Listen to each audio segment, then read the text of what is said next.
healthy tree increases in value with age, paying big dividends, increasing property values, beautifying our surroundings, purifying the air, and providing cooling shade from summer's heat and saving energy. But when a storm arrives, trees and limbs can be one of our worst enemies. Here's Tony Padgett from Panorama Tree Service with more.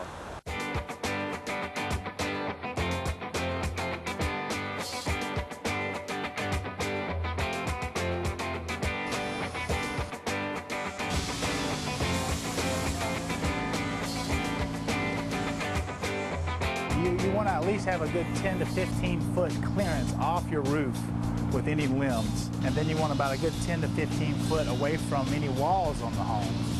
You want to make sure that you don't have any dead wood in the tree, any hangers, limbs that's already broke off. Also with palm trees, you want to make sure your palm trees are trimmed. Those shoots of palm fronds that hang down have a tendency to blow during storms, and they'll just sail into a window and break a window. So those are some things that you want to be careful of during hurricane season.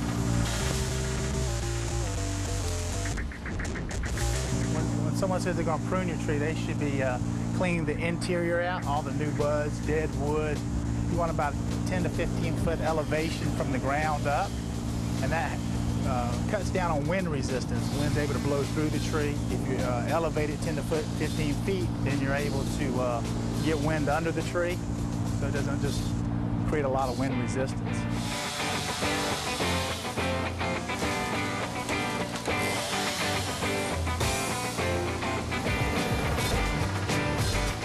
Well, you definitely don't want to mess with any power lines or drop lines for electrical concerns.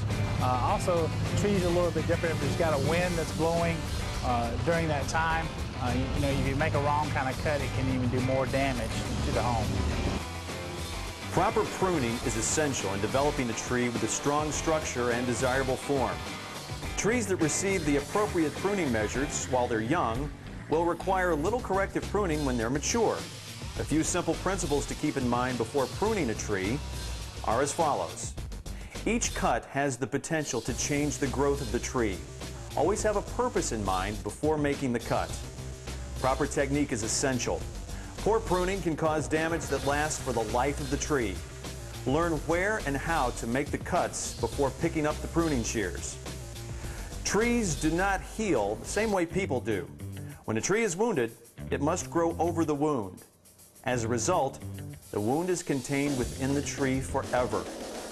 Small cuts do less damage to the tree than large cuts. For that reason, proper pruning or training of young trees is critical. Waiting to prune a tree until it's mature can create the need for large cuts that the tree cannot easily close.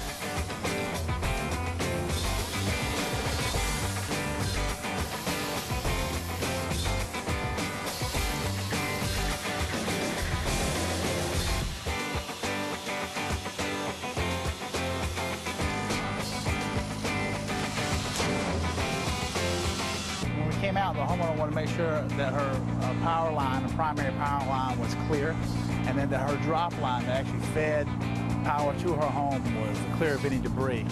Also, you know, I mentioned to her that she had some large limbs that had prominent leads with defective crotches on them that have a tendency to split and peel off. So she prompted to go ahead and remove those limbs. The homeowner is actually responsible for the drop line that supplies the power to the house.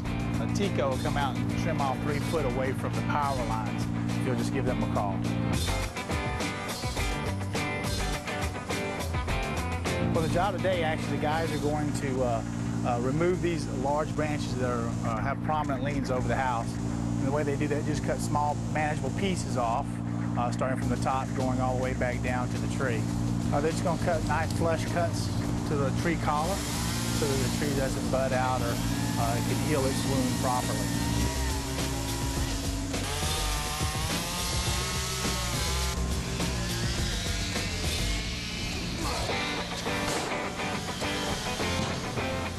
We were fortunate the last time hurricanes came through, we had no damage done, but your luck only runs.